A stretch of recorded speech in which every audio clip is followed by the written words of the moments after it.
Here on Facebook Live, facebook.com/live now. DT, our second video of the day, second portion of today's broadcast is now here for you, and we are talking about the AFC West. Once again, the Denver Broncos, Kansas City Chiefs, Las Vegas. That is right, the Las Vegas. They were the Los Angeles, then they were the Oakland, now they're the Las Vegas Raiders, and the Chargers. They used to be in San Diego and moved to Los Angeles. So we'll have all of them here with Mike Sofka as we analyze the AFC West for the 2020-2021 NFL season inside of the Fantasy Football Power Hour, proudly presented by the Wildcat Sports Pub on 3680 Milton Avenue in Camillus, New York. So with all of that being said, I bring in the other piece of fantasy football here on Wake Up Call, and that is my guy, Mike Sofka of Hall of Fame FantasyFootball.com. Sir, how are we doing today? I'm doing awesome, Dan. How are you? Doing well, man, and I'm happy to have you here. I love the fact that we've gotten to do this. This is our last of the AFC. We started with the North, then we took on the South, and we had the East last week. The West is rounding us out here for this week, and I feel so grateful and honored to be able to do things like this for the community. You and I ranked our fantasy quarterbacks already. We did our running backs, our wide receivers, our tight ends. Those videos are all available on the homepage of WakeUpCallDT.com, and the audio for the tight end one is there as well. And since then, we have broken down each of the divisions inside of the AFC. We'll head to the NFC after this. So we're going to get started here. But first and foremost, what are your thoughts? Last time we talked, there was one more day to opt out. That was last Thursday. Players had the opportunity last Thursday to opt out of the season, and that was officially on August 6th at 4 p.m. Eastern Time. They had to make a decision. What were your thoughts on that ultimately? I know you posted a list of all the players that eventually either made the decision to stay in or go out. What were your overall thoughts on the opting out this season, which is obviously very unique due to coronavirus? You know, I think it's an individual thing. At first, I was like, "Are you serious? We're going to be opting out. We're going to not play." I just thought it was ridiculous. But I understand people have their own reasons.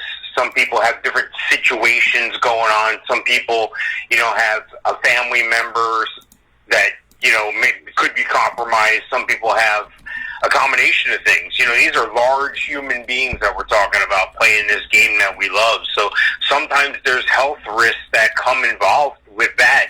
And, you look predominantly, I saw some big position guys. And when I say big position, I don't mean big at their position. I mean, these guys are normally the larger guys on the field. I saw a lot of linemen, defense and offensive linemen. I didn't really see a lot of names that wowed me. I wasn't shocked by any one particular person, but I would think that the team that got hit the most with that was New England. I mean, they had like 8 guys, I think, and, it's hard enough with the transition away from Brady. Now Gronk's definitely not coming back there. And you got, some of your leading players on the team, Patrick Chung, Dante Hightower. Was this going to be the year Marquise Lee finally showed up? No, he's going to sit at home and collect a check. So, it is what it is, and I don't mean to dismiss it so bad. Obviously, there's probably some circumstances we're not privy to, but at the same time, I'm just disappointed in the whole COVID thing and the way it's affecting our society and football. Football's a business. This is a lot of money for a lot of people, a lot of families in this country. So hopefully we can get past this soon and get back to playing football. Yeah, and get back to a life, like you said. I mean, so many people being affected, families being affected, teachers being affected. I had the conversation yesterday. I said not having school for college, high school, elementary, doesn't matter. I mean, not having school in general, you would basically take a parent that works full-time, let's say, and you force that parent to be a full-time worker, and a parent, which they already are, and then you add in, so they're already a full-time worker, they're already a parent, now they're a stay-at-home parent in some respect, and they're a teacher. So, there's a lot to be said about that. So please do what you need to do. Do, everything you can to stay safe, wear your mask, don't complain, do what you got to do, wash your hands, all that good stuff, and then let's find a way to, hopefully, control the controllables on our side of it as human beings. And, get to a place where we could do what we need to do. I mean, I haven't been able to travel down to Florida since December, And that's insane to me that it's been a year, so almost a year.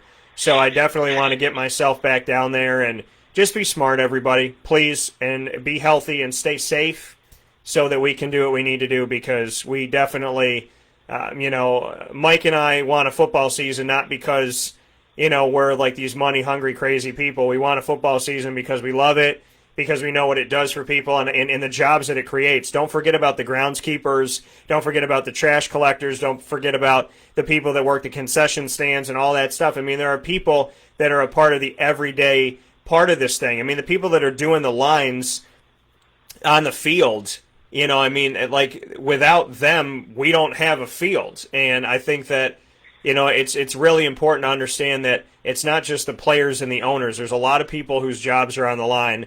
And there's a lot of things that, can be affecting people in a not so positive way. So keep praying, keep doing the best you can, keep working your tail off, and let's get better with all this. Mike, it is time for us to get into the AFC West. We got the Broncos, the Chiefs, the Raiders, and the Chargers. As we talk about them, people will see them. And so we're going to get started here with the Denver Broncos, and I'm very excited about the opportunity to be able to share this with everybody. It's been a great thing that we've gotten to do here on the show. So I hand it off to you first and foremost as we take a look at those Denver Broncos. What's your thoughts? Yeah, well, they have a 12th toughest schedule in the league this year. They have the toughest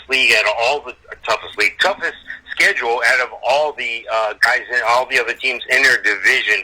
Again, 12th toughest schedule. But I think I liked what I saw at the end of the year from Drew Lock. I liked the way he finished. I think he finished strong.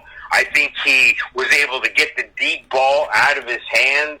You look at a guy like Cortland Sutton. He's been slowly progressing, but then they fall. They get Jerry Jeudy. I mean, that is a dream. I think they add KJ Hamler in the mix too. You're going to see a lot of him in the slot. I know Deshaun Hamilton hasn't shown us much yet, but that's okay because Noah Fant started to show up at the end of the year.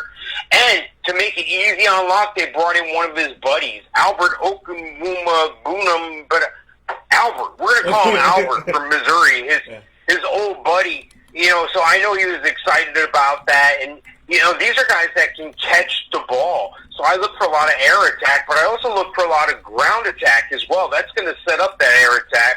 When you consider Philip Lindsay, who popped off the screen at us a couple years ago, a guy some people didn't even think was going to make the team, a guy that, all of a sudden the local kid gone good, here he is. He's going to be the top running back on it. No, we're going to bring in Melvin Gordon. But I don't think it's a sense of alarm for Philip Lindsay. I think this is going to be a thing where Melvin Gordon is a premium back in this league still. I still believe in him, and I think he brings a lot to the table. You're going to see a lot of his ability to catch the ball, but that's what Philip Lindsay does as well. So I like Drew Lock as a sleeper quarterback this year. I think they have a lot to offer as an offensive power up and down. I'm not saying any of these guys are number one at their position, but as a team, I like what they're able to do. And I think the defense is coming around as well. Bradley Chubb, Todd Davis, Von Miller. They bring in A.J. Bouye on the corner. Bryce Callahan's finally getting a shot here to lock down one of the corners. So this is going to be an interesting team if the defense can hold up, and I think they will. Vegas has Denver at a 7.5 win total going through game by game. I think Vegas is pretty smart. That's how they build those big buildings in Vegas. I got them at 8-8. So you're just at that Mendoza line there. Look for a pretty good season, but again, the schedule's not doing them any favors. And Drew Lock is still relatively young, but I think there's some fantasy gems, some fantasy diamonds in the rough there on the Denver squad. Yeah, I think the Denver Broncos do have some good things going on here. And, like you said, Drew Lock is, potentially a sleeper quarterback. I agree. I think this team is going to go as Drew Lock goes. I'm a big fan of Cortland Sutton, and I'm not a big fan of the highlights we're watching of last season showing the Denver Broncos just take advantage of the Jacksonville Jaguars. I'll tell you that much. But I will say that the Denver Broncos, Drew Lock, the team is going to go as he goes. He's got two starting running backs in Melvin Gordon and Philip Lindsay.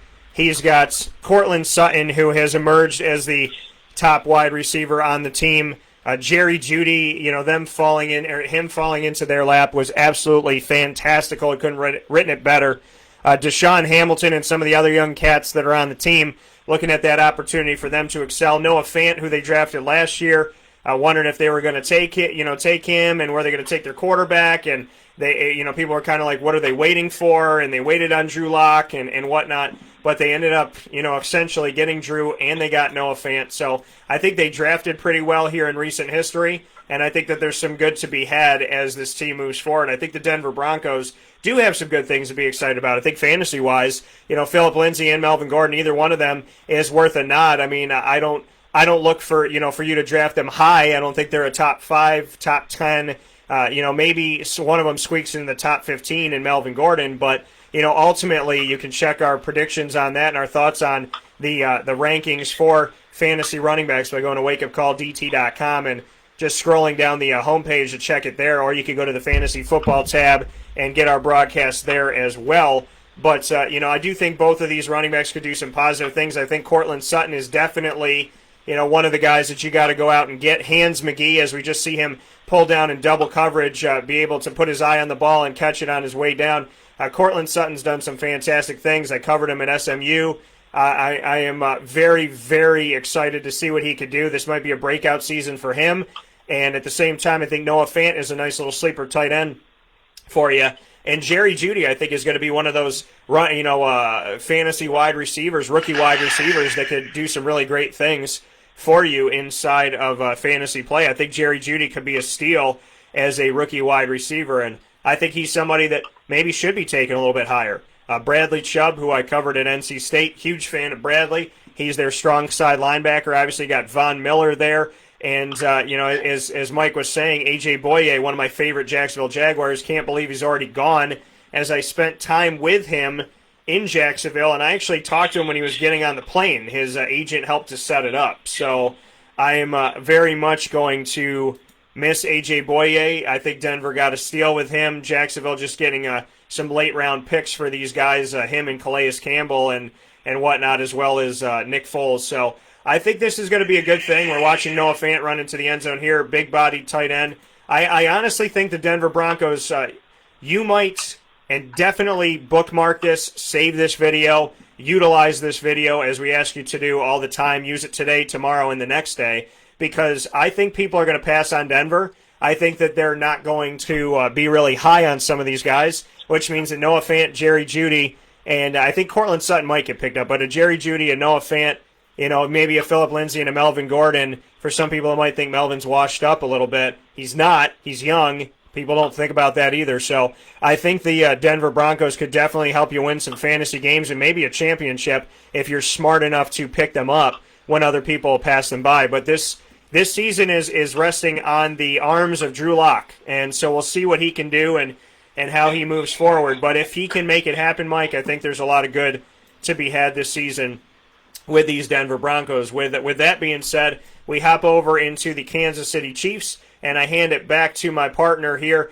when it comes to all things fantasy football, and that is a Mr. Mike Sofka of Hall of Fame FantasyFootball.com. Make sure that you find us on Facebook in the Facebook group Winning Fantasy Football. Mike, we're only talking about the best quarterback in the league and the highest paid, and who's averaging $50 million. If you break down his contract season by season, he's going to be a Chief for the next 12 years.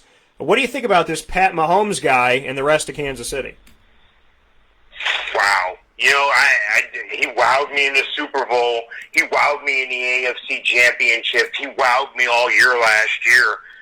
I think he's a great young man, obviously, with a bright future in the NFL here, and he's on top of the game. He coming off the winning Super Bowl here. Now it's a shame that a couple of the new pieces they've added to the Chiefs are not going to get the benefit of a full training program. The young guys coming in, I think that's what we're seeing across the board, team to team.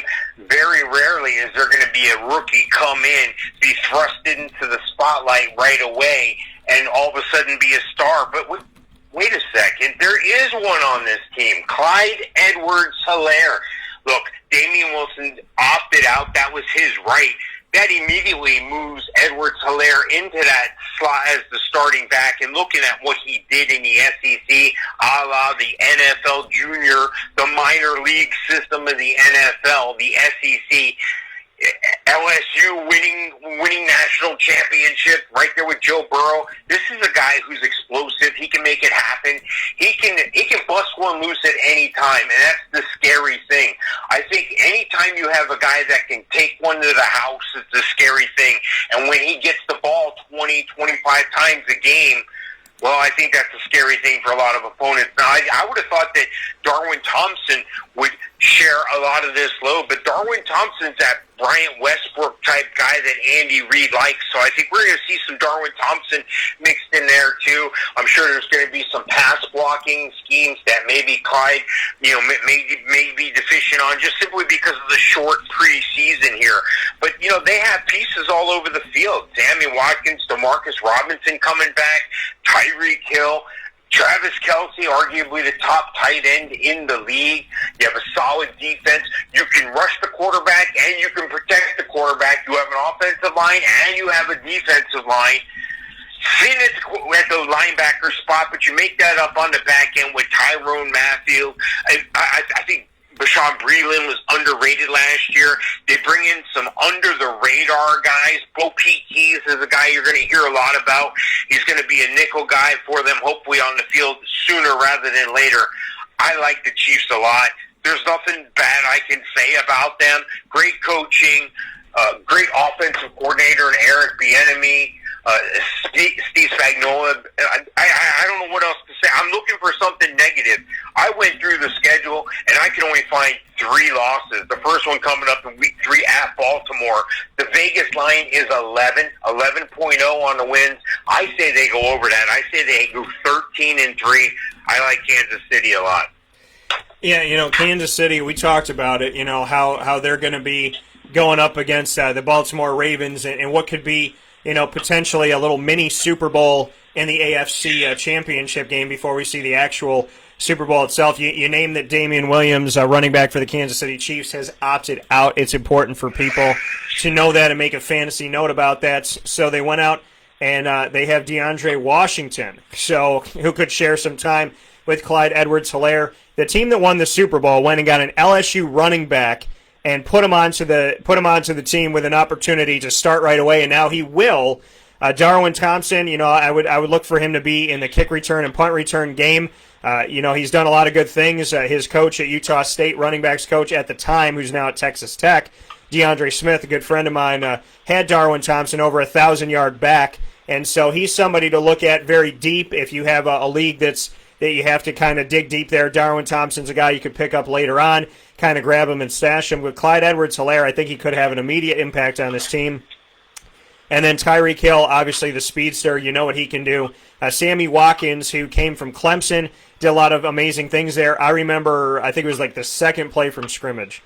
He was at the Carrier Dome, which is now the Dome, as they look to potentially maybe sell the naming rights again. But Sammy Watkins was there, and I remember Clemson in this play, the drop back, and then just the toss in the air, and it was silent in the Dome. It was kind of dark in the Dome, and there's single coverage, and Sammy just catches the ball and runs for like an 80-yard touchdown, and you're like, really, this is how the game's going to start? So Sammy Watkins had a great time in Clemson, but then he went to Buffalo, kind of fell off a little bit. Sammy was relatively quiet at times, but now that he's in Kansas City, it seems like, he's got the right quarterback, the right fit, and when Tyreke was out and whatnot, Sammy stepped up. I think Sammy can give you some definite fantasy value. I think if anybody were to be out for a week or two, he raises that value. But if everybody stays healthy, I think it's safe to say that he could still get you something. And McCole Hardman, who Mike has talked about before, he's another guy to put out there and maybe get, grab and stash like a Darwin Thompson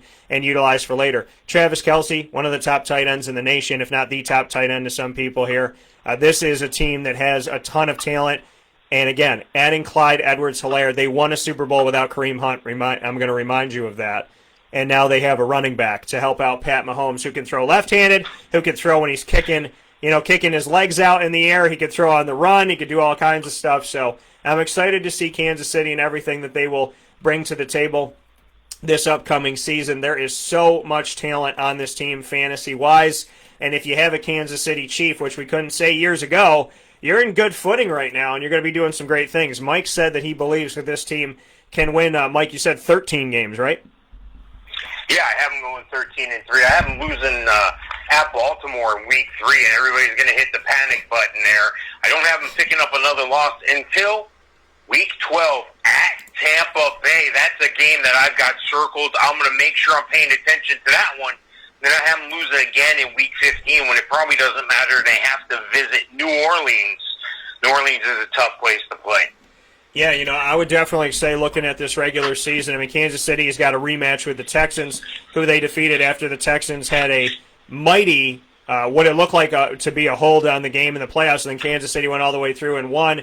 We know Pat Mahomes doesn't care if he's down by 21 or more. He'll come back and make it happen. So, we look at that. I could see that as a win at the Chargers. At the Ravens, that's going to be a big-time game for Kansas City. Could go either way, but I'll side on Kansas City. They have the Patriots this season that have 8 players that have opted out, and Cam Newton is a quarterback. I'll call that a dub, but that's going to be a tough game, at Ravens and then home against the Patriots in the first 4 weeks. Then they have the Raiders, at the Bills, at the Broncos. I'm going to safely say Kansas City will be 12-4 or 13-3.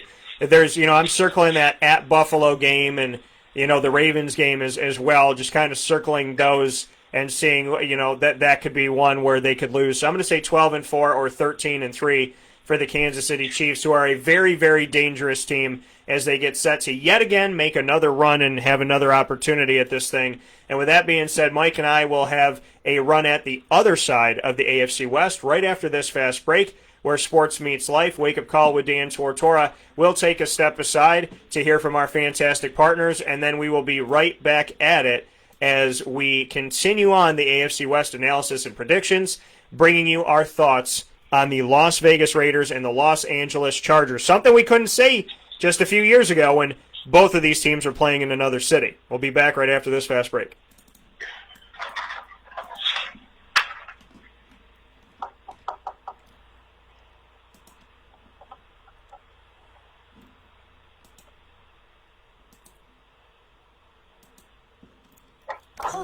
It's what happy tastes like. Do you know why? Because we make ice cream. Creamy, rich, flavorful ice cream. Not yogurt or iced milk like some of our competitors. Ice cream. Fresh, by hand, daily. For the calorie conscious, we have something new for you. Our new Carbolite. Same great flavor, creaminess, and texture of our regular ice cream with only 35 calories an ounce. So whether you want an ice cream cake, flying saucer, dasher, carbolanche, hard or soft ice cream, we will satisfy your craving with our fresh, handmade regular or new Carbolite ice cream. Carbo DeWitt. It's what happy tastes like.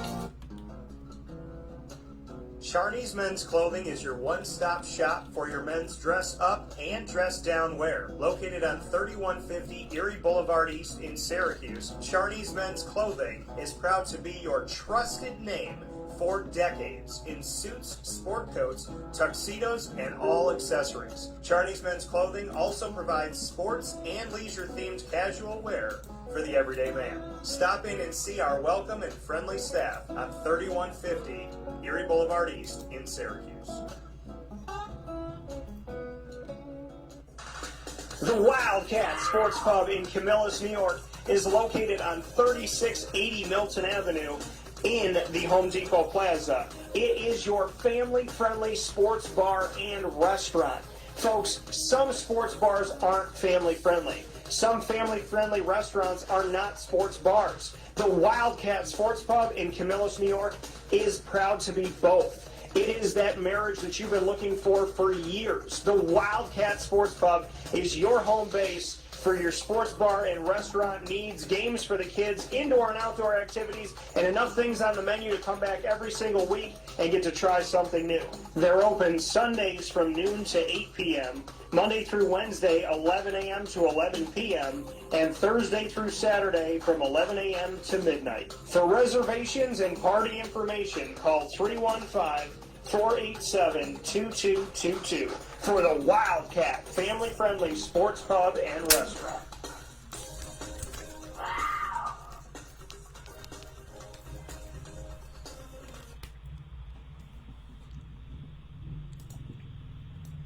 Welcome back here to Wake Up Call with Dan Tortora on WakeUpCallDT.com, your one-stop sports shop, and on MixLR.com/WakeUpCallDT. Mike Sofka and I are firmly inside of the Fantasy Football Power Hour, proudly presented by the Wildcat Sports Pub, 3680 Milton Avenue in Camillus, New York. And today we are discussing the AFC West, the Denver Broncos, Kansas City Chiefs, Las Vegas, first time I ever get to say that in a season, Las Vegas Raiders, and the Los Angeles Chargers. So, as we talk about it, you will see it, as we do here on the broadcast, breaking down each of these divisions. We started in the AFC with the North, South, East, and now West we're doing today, and then we'll jump over to the NFC and start with the NFC North with next week, and inside of the Wake Up Call Fantasy Football Power Hour. So with that being said, I'm going to hand the ball back to my partner here in Mr. Mike Sofka as we talk about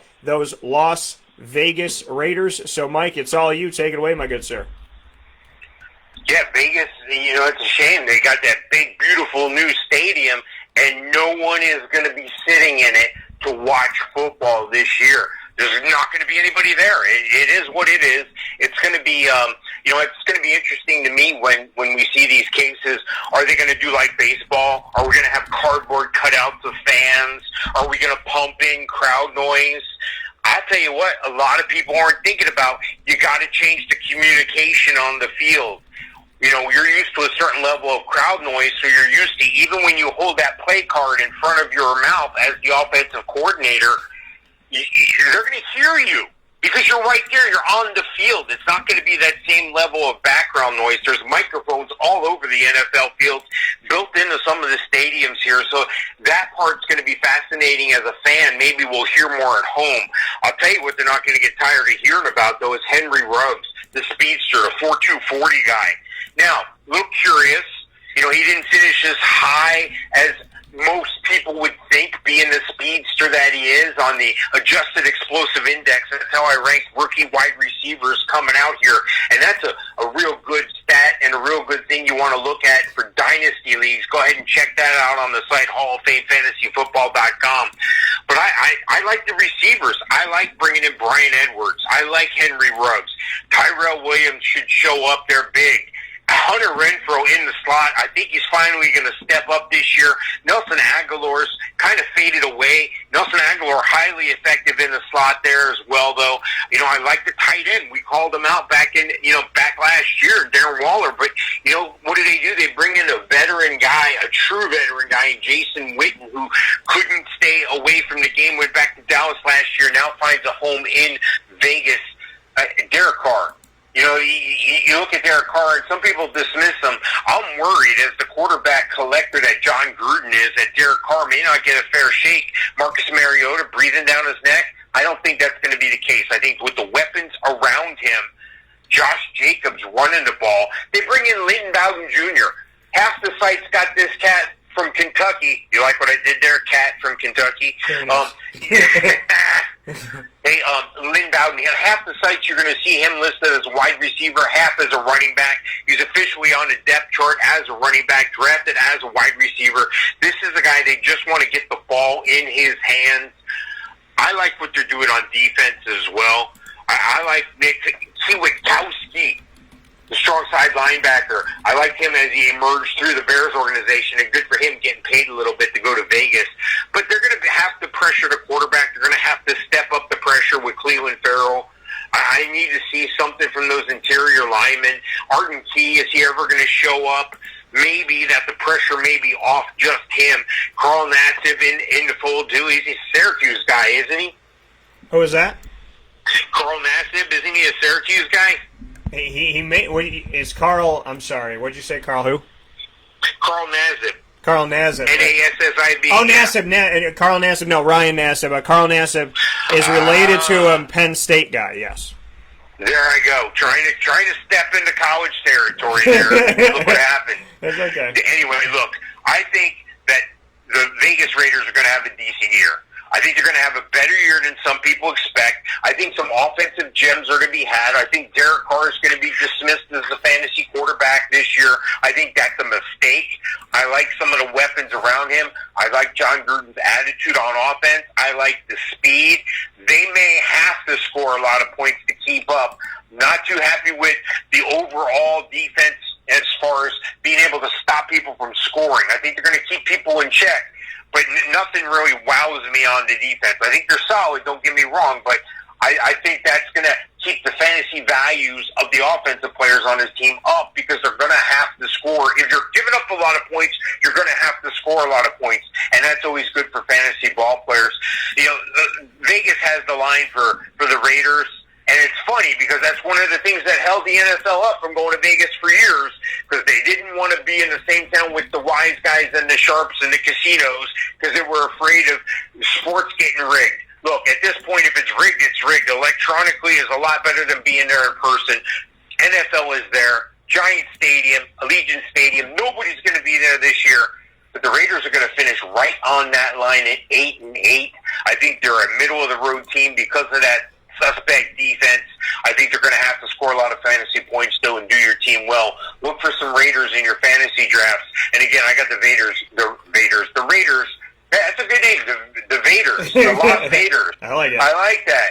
I like it. They're going to go 8-8. You know, I just like they come out and there's a smoke and they're like the Las Vegas and you hear. I love that. The Las Vegas Vaders. I like it. Let's make it happen.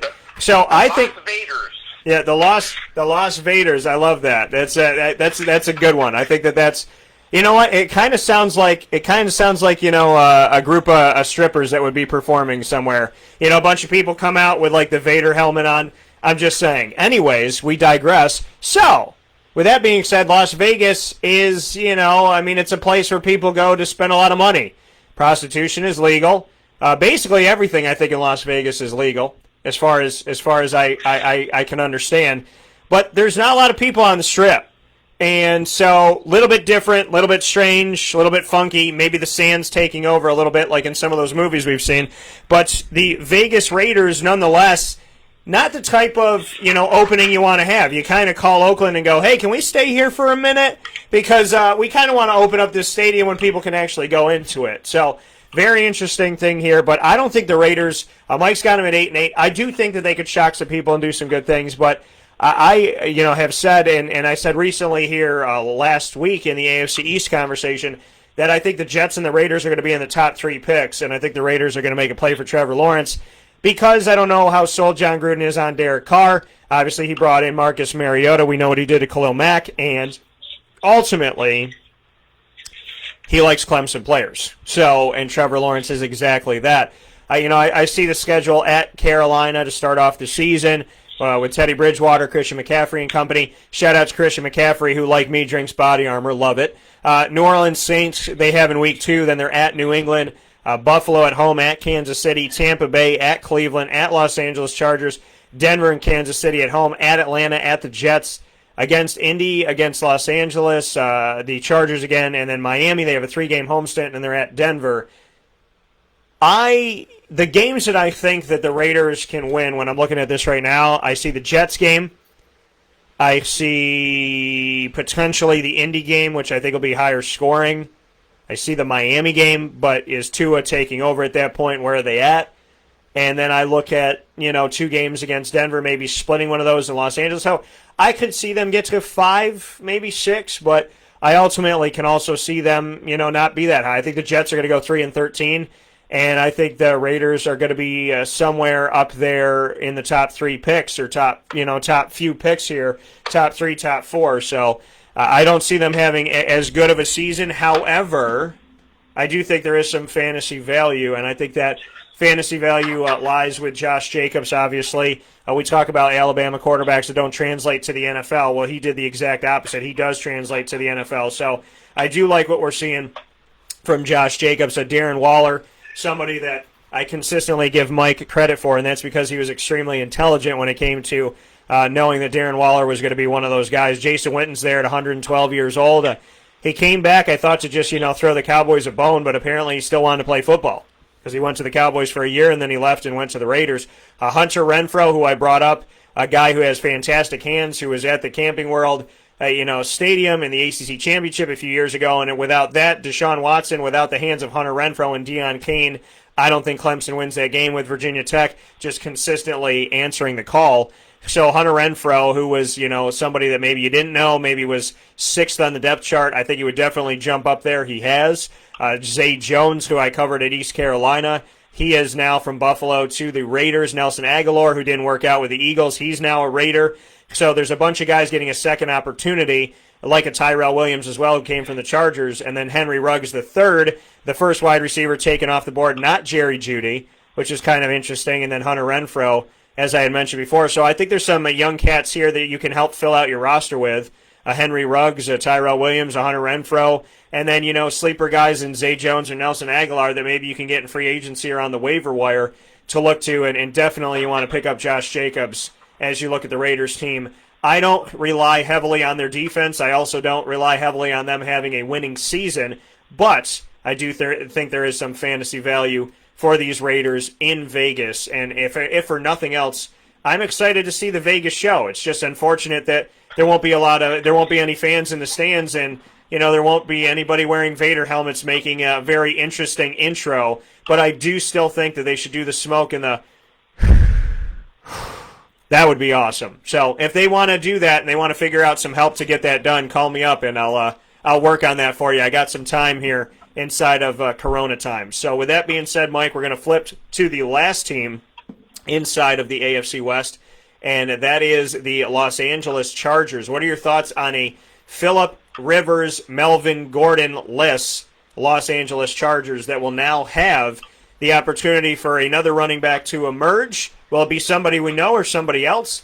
And we'll have an opportunity to see Tyrod Taylor and potentially, maybe, who knows, Mr. Gilbert might make his, Herbert, pardon me, he might make his appearance, but I think of all the rookie quarterbacks out there, he might be the one that we don't see until next season. What are your thoughts?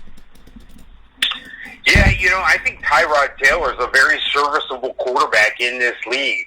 He could be one of those Mendoza line guys. When I say Mendoza line, that's the middle of the road. That's a rank 16 or so. I'll give you an example. Last year was Andy Dalton. He was pretty much always that guy you could pick up on the waiver wire for a bye week or if you had an injury or something like that. Tyrod Taylor can scramble. Tyrod Taylor can run. Tyrod Taylor led Buffalo into playoffs a few years ago. Tyrod Taylor always underestimated. Nobody ever thinks this guy can get it done. What do? They bring him in, and then they don't think he can get it done. Look, it's obvious you got to build for the future. Justin Herbert was there. Fine career at Oregon. I think he's going to fit in just fine. Especially with the short preseason here. If I was the coach, I would make sure that Tyrod Taylor is my starter. I would make that known going in. And see where it lands. Does Tyrod get injured right making all those scrambling plays? When is Herbert ready? When is Justin going to finally grasp things in the playbook? It's short-cycled. It's one thing to be visually learning. It's one thing to be interactive on a computer. It's another thing to be on the field. You want to get better as a football player? Get football reps. You have to play football to get better at football. These guys are coming into the NFL. This is not Oregon. This is not the Pac-12 anymore. This is the NFL. But he's going to have a lot of help around him. Keenan Allen, Pro Bowl, all-pro type player. Keenan Allen is always a top fantasy wide receiver selection. They bring in Joe Reed and KJ Hill this year. I like Mike Williams, though. I think we're going to see the reemergence of Mike Williams. And again, Hunter Henry is always a consummate tight end. If he can stay healthy, he had time to follow up behind Antonio Gates. And, I'm not going to spoil it, but you guys need to check out Hard Knocks. They have the Chargers on there, and he went. There's something with the tight end position. I'm just going to say that. So catch that on what was it, HBO Hard Knocks? Yeah. Catch that. But Austin Eckler is the guy. He's going to be the man that's running the ball most of the time. He was usually the third down guy or the guy to give Melvin Gordon a breather. Austin Eckler is a fantasy running back. He's a He's a second running back type kind of guy because they're bringing along Justin Jackson, and they brought in 4 other running backs. These guys are journeymen. Lucky if they make the team. But, a lot of people didn't hear of Philip Lindsay. A lot of people didn't hear of Austin Eckler a few years ago as well. I'll tell you, there's not really a deficiency on the line. I think they're okay. I think they're building that offensive line, but defense is where it's at. They can pressure the quarterback with Joey Bosa, Melvin Ingram. They bring in Kenneth Murray, who's going to be a tackling machine in the middle at the linebacker spot. Don't forget they got Derwin James in the back there, Rashawn Jenkins. They probably have the best 1-2 safety combination in the league. I think this is a team that's going to be capable of doing things, capable of getting you fantasy points, just not this year. They have a tough schedule. They draw the toughest schedule out of anybody in the AFC West. They have the 23rd toughest schedule. So I think they're going to do well considering the challenges before them. Considering you have Tyrod Taylor, considering Justin Herbert isn't ready to come in, considering you have a defense that can hold you, bend not break type defense, but they got a pretty tough road to hoe. In the AFC West, it's tough. Vegas has them at 8 games this year, winning 8 games. I went through their schedule several times. I can't see any more than 5 wins. I think there's some tough road games. I think the game at Tampa, then follow that up the next week with at New Orleans. They just have a tough schedule. I think it's going to be a challenge for them to hit 8 games. Again, I got them 5-11. Not a lot of fantasy value outside of Keenan Allen and Hunter Henry. Maybe an Austin Eckler in there, but if you play IDP, of course, Joey Bosa. But again, I wouldn't rush to Vegas. I wouldn't rush to the online sports book to hit the over on the total for the Chargers. They're going to go under. Yeah, the Los Angeles Chargers, to me, I mean, this is going to be a work in progress. And, Tyrod Taylor taking over here and being their starting quarterback. I think Tyrod is one of those guys that is, I agree with you, he is serviceable.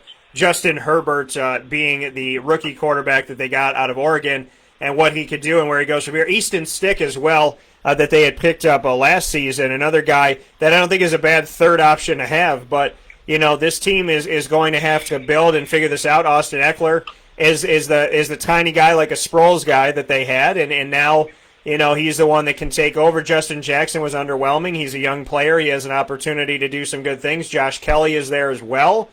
So it's a question mark of what the running back situation is going to look like. Somebody will pick up Austin Eckler, resting on the laurels of the fact that he's had experience, that he is the incumbent, so to speak, and that he's done some good things. But I think he may be drafted maybe a little bit too high, and in some cases he may be a forgotten man. So watch your draft and see how things are trending and see what you could do to maybe pick up somebody like Eckler, who does get utilized in the passing as well as the running game.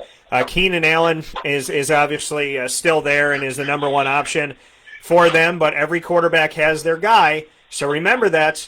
Mike Williams, having a connection, that could be something that could change things for Mike Williams. There's not a lot of people to write home about besides Keenan Allen and Mike Williams, so both of those guys look like opportunities for you to draft inside of your fantasy draft this season. Hunter Henry is back with the Chargers. There was a thought that he could go elsewhere, and he is there. He's on the franchise tag, though, so this is going to be a contract year for him. So he'll be doing his thing. If he can stay healthy, he obviously stays dangerous. He'd come back in Week 14 and do a lot of damage. He's one of those guys you don't want to play against.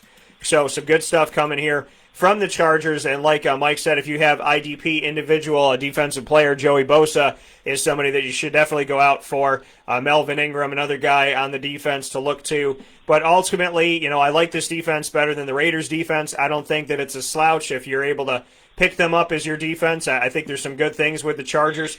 I think they'll be able to, help you out a little bit. But ultimately, when I look at this season and who they have to play, I mean, they got a nice game there in Week 1 on Sunday, September 13th at Cincinnati. Then they got to play Kansas City at home. They play Carolina, and then they go at Tampa Bay, at New Orleans. They play the Jets. I mean, if I'm looking at this right now, I'm saying at Cincinnati, okay. The Jets at home, okay. Miami on the road, West Coast, East Coast thing. Let's give it to them in that one. And, a few other games here. I don't see Los Angeles having a tremendous year. I could see the Vegas Raiders having a better season than they do. I think if Vegas can catch fire here in a positive way, they could get to 6 to 8 wins. I do think they're going to be a team that's below 500, but I don't like the Chargers' schedule. I really don't. And ultimately, I think the Chargers could end up on the backside of everything here in the AFC West when things shake out. The Chargers are on a list, though, where they have no players. They're one of the only teams in the league to have no players opt out this season. So an interesting note to make here. No one from the franchise of the Los Angeles Chargers opted out on the 2020-21 season due to coronavirus. So worth making a note of that. But I think your best option here is Hunter Henry, feet to the fire, and then maybe an Austin Eckler after that. And Keenan Allen, obviously. So I'd say Hunter Henry, Keenan Allen, and then a guy like Austin Eckler. With that being said, Mr. Sofka, we have wrapped up the AFC West, and we've wrapped up the AFC on a hopeful season. What are your thoughts? What are you hearing? What's going on? How confident are you that we can actually kick this season off?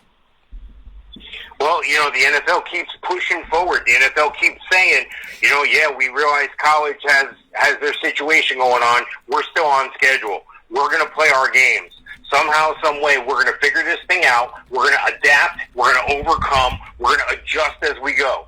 It's been an adjustment for a lot of people. We don't grocery shop the same way anymore. You've had to make some adjustments.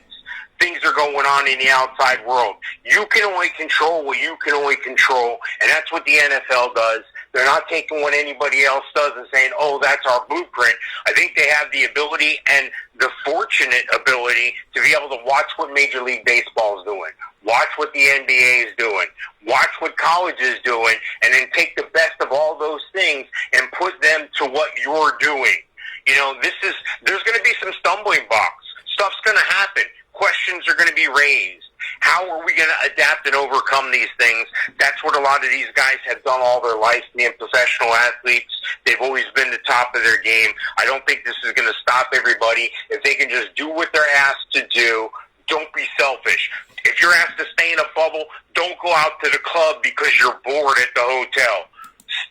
Do what you need to do to help your team. If you do that, you're going to be successful. If not, it is what it is.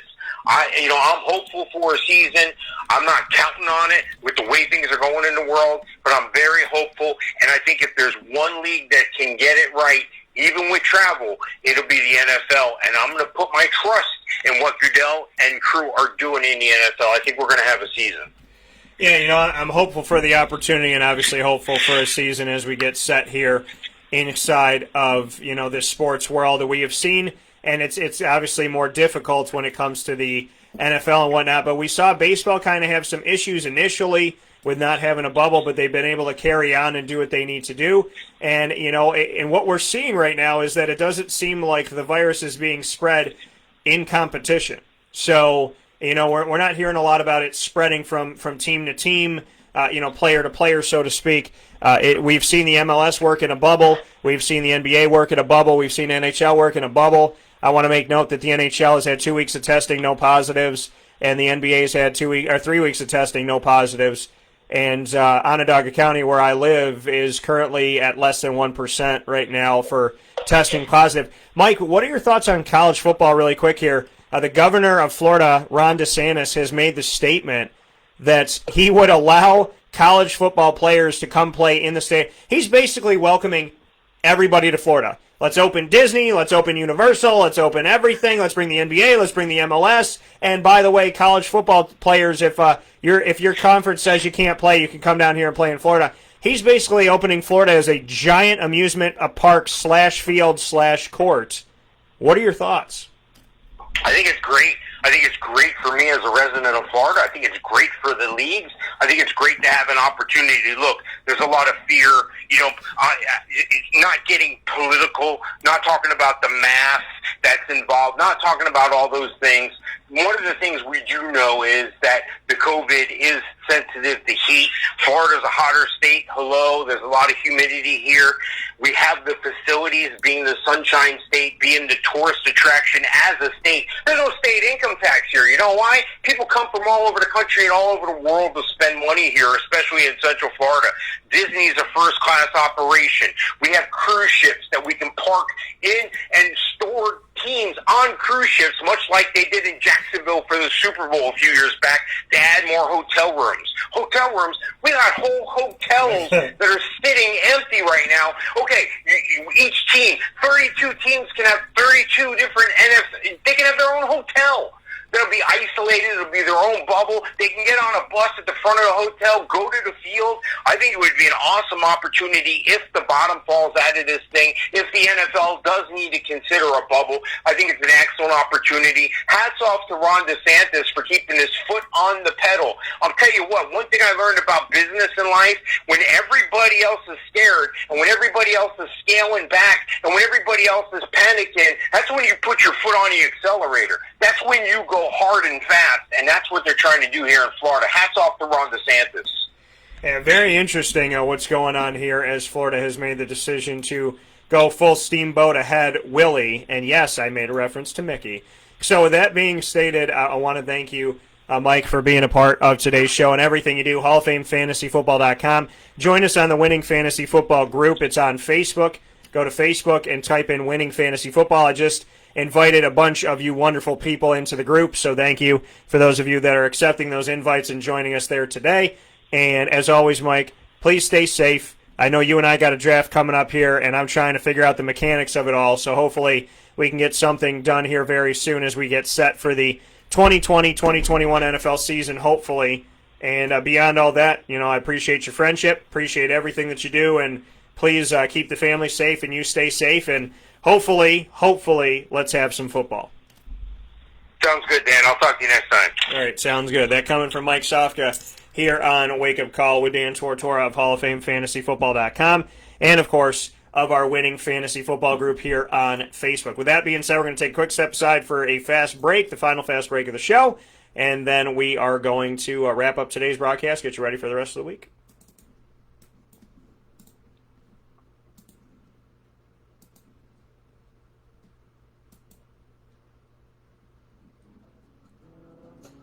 Charney's Men's Clothing is your one-stop shop for your men's dress-up and dress-down wear. Located on 3150 Erie Boulevard East in Syracuse, Charney's Men's Clothing is proud to be your trusted name for decades in suits, sport coats, tuxedos, and all accessories. Charney's Men's Clothing also provides sports and leisure-themed casual wear for the everyday man. Stop in and see our welcome and friendly staff on 3150 Erie Boulevard East in Syracuse.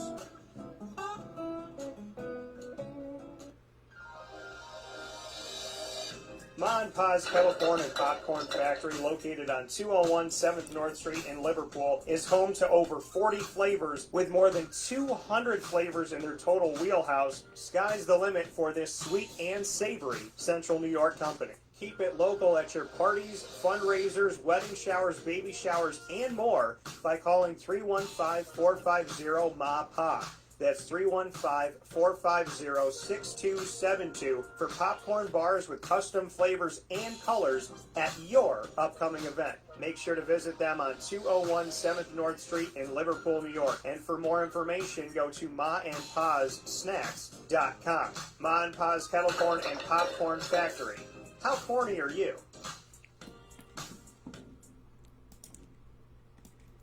The Millhouse Market, located on 3790 New York 13 in Pulaski, New York, is worth the drive every time. Make sure you download their app on the Google Play or Apple App Store now to have their entire menu at your fingertips, from their salads to their healthy bowls to their brick oven pizzas and over 30 different sandwiches named after the families that helped to settle what we know as Pulaski today, to their desserts and their fresh-made breads. Everything that they have is absolutely, it's fantastic. And when you think, and as I said before, and I'll say it again, when you think you have a favorite, it changes because there's so many great things on the menu. The bee sting pizza, the steak and blue pizza, to their fantastic sandwiches. I've had so many different ones, to the Cobb salad, to the M&M cookies, which I still have one in the house. Shout that man, and ours were like made fresh, where like if you touched it, it was warm and like And it was like it would morph if you touch it. You had to just keep it by itself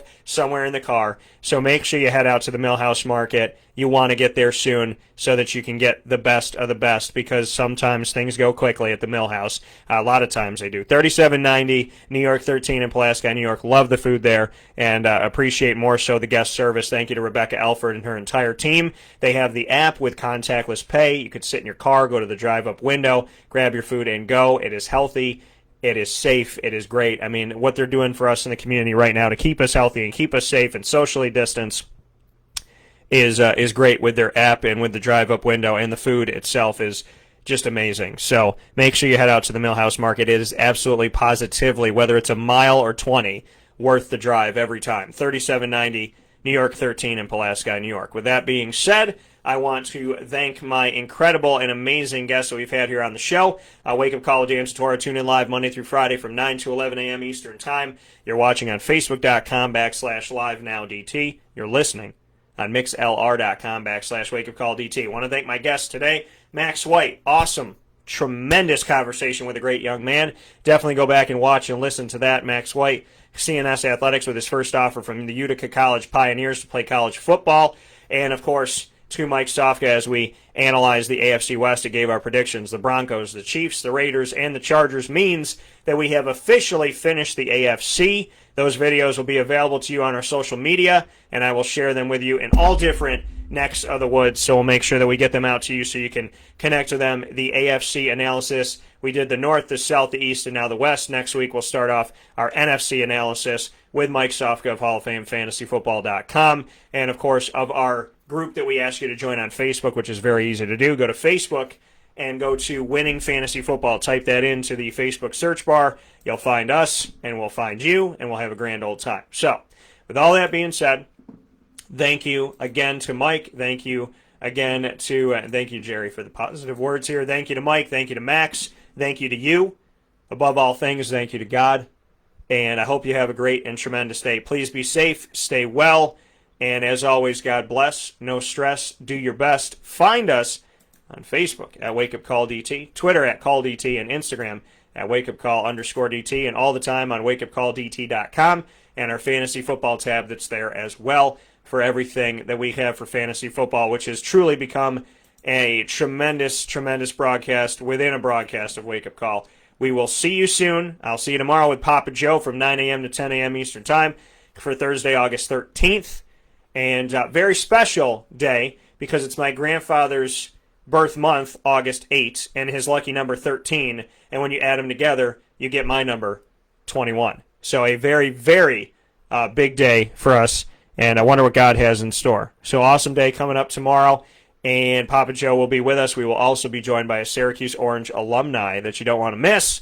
So all that great stuff's coming up on tomorrow's broadcast. Until then, please be safe, stay well, and I'll talk with you all soon. I will be guest appearing on the show as well, so I'll make sure I share that on social media so that you know that. And in the meantime, like I said, take care of yourself, take care of each other, be good to each other, and let's get through this thing once and for all, okay? God bless. I'll talk to you soon.